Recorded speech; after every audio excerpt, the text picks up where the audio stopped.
రామకృష్ణారెడ్డి గారు, మరో కీలకమైన రాజధానికి సంబంధించి అంటే ఏపీకి రాజధాని ఏంటి అంటే చెప్పలేని పరిస్థితిని వైసీపీ కల్పించింది. ఇది ప్రతిపక్షాలు చేస్తున్న మరో ఆరోపణ. ఏపీకి రాజధాని లేకుండా చేసింది చంద్రబాబు నాయుడు. యాక్చువల్ మొన్నటి వరకు హైదరాబాద్ ఉండింది. అది అక్కడ ఉండి చూసుకుంటూ ఇక్కడ వచ్చి పక్కాగా కట్టుకోవచ్చు. ఫస్ట్ పాయింట్ ఈ మిస్డ్ ఇట్. ఎందుకంటే కారణాలు అందుకు తెలుసు. ఆ ఓటుకు నోటు కేసులో అక్కడ కేసీఆర్ వెంటబడితే ఎగిరి ఇక్కడ వచ్చి వెనపడినాడు. రాత్రి వచ్చాడు. సెకండ్ థింగ్, అప్పటికే ఆయనకు ఆర్గానిక్గా డెవలప్ కావడానికి అవసరమైన రాజధాని కట్టుకునేంత టైం ఉండింది. That also he missed.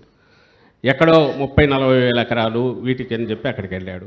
రాజధానికి కావాల్సింది నిజంగా తనకు కావాలంటే 1000 ఎకరాలు 2,000 ఎకరాల్లో కట్టి ఉండొచ్చు ఒక పద్ధతి.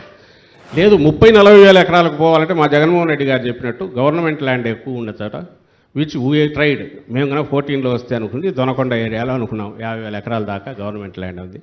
అంటే where all sections can get accommodated. Poorer sections ఫ్రీగా ఇవ్వచ్చు, పేదలకు ఉచితంగా ఇవ్వచ్చు, కొనగలిగిన వాళ్ళు ఒక లైట్ ఛార్జ్ చేసి తీసుకురావచ్చు, స్టేట్ కూడా రెవెన్యూ అట్లయినా పోయి ఉండాలి. ఈయన అది ఇది కాకుండా ఓ రియల్ ఎస్టేట్ వ్యాపారిలాగా, ఒక స్పెక్యులేషన్ చేసే రియల్ ఎస్టేట్ వ్యాపారిలాగా ఎక్కడో పచ్చని పంటలు పండే పొలాల్లోకి వెళ్ళి అటు ఇటు దానికి తలా తోక లేదు, రోడ్లు కనెక్టివిటీ లేదు, అక్కడ పోయి జెండా పాతాడు. తేలలేదు.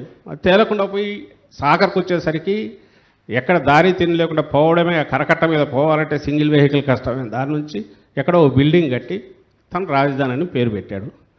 జగన్మోహన్ రెడ్డి గారు వచ్చాక ఇది ఇంప్లిమెంటేషన్ అసాధ్యము. నీ లెక్క ప్రకారమే ఎకరాకు 2 లక్షలు అంటే 1,00,000 కోట్లు కావాలి 50,000 ఎకరాలకు ఇన్ఫ్రాస్ట్రక్చర్కి, which anybody can do. You also even didn't try to do it. నా అంతా చేస్తే నువ్వు 4-5 వేల కోట్లు ఖర్చు పెట్టావు దాని మీద. ఇది సెంట్రల్ అన్నీ తీసుకుని. కాబట్టి ఎలాగో ప్రజల ఆకాంక్షలు ఉన్నాయి. ఈ టైంలో స్టేట్కి ఒకటి కావాల్సిన బలమైన పుష్ ఇచ్చే ఒక గ్రోత్ డ్రైవర్ కావాలి, which Vizag can easily do it. So Vizag executive పెట్టుకుందాం, శాసన రాజధాని ఇక్కడ పెట్టుకుందాం, రాయలసీమ యాస్పిరేషన్స్ ఉన్నాయి కాబట్టి హైకోర్టు అక్కడ పెడదామనేది ఆయన తీసుకొచ్చారు. లిటిగేషన్ లేకపోతే ఈ వేళకి ఎగ్జిక్యూట్ అయ్యేది. రూల్ ఇప్పుడు వైజాగ్ నుంచి జరుగుతుండేది, అసెంబ్లీ ఇక్కడ ఉండేది, హైకోర్టు సుప్రీంకోర్టు వాళ్ళ కన్కరెన్స్ తీసుకుని అక్కడికి వచ్చేది. సో దీంట్లో కల్పరేట్ ఎవరైనా ఉన్నారంటే చంద్రబాబు గారు. జగన్మోహన్ రెడ్డి గారు దాన్ని ఇన్జస్టిస్ని అండూ చేసి రియల్ క్యాపిటల్ దీన్ని తీసుకురావడానికి ట్రై చేస్తున్నారు. క్యాపిటల్ ఏదంటే సీట్ ఆఫ్ పవర్ ఎక్కడ ఉంటే అక్కడ, అంటే వైజాగ్ ఎగ్జిక్యూటివ్ క్యాపిటల్ ఏది, ఇక్కడే లెజిస్లేచర్ క్యాపిటల్ అండ్ హైకోర్టు అక్కడ, జ్యుడిషియల్ క్యాపిటల్ అక్కడ వచ్చేది. ఇప్పటికీ we stand by it and people are also convinced about it. And మీరు రేపు వచ్చే రిజల్ట్స్లో కూడా మీరు అది చూస్తారు. అంటే రెఫరెండం అనుకుంటే దీంట్లో మేము అనుకోను. ఎందుకు అనుకుంటే సెటిల్డ్ మ్యాటర్ మాకు సంబంధించినంత వరకు. ఒకవేళ వాళ్ళు ఎవరైనా అనుకుంటే రేపు రిజల్ట్స్లో కూడా తెలుస్తుంది.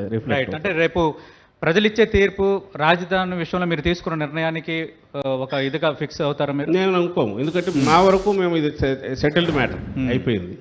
వాళ్ళు ఒకవేళ అనుకుంటే ఓకే దాంట్లో చూసుకోవచ్చు అని అంటున్నారు. రైట్.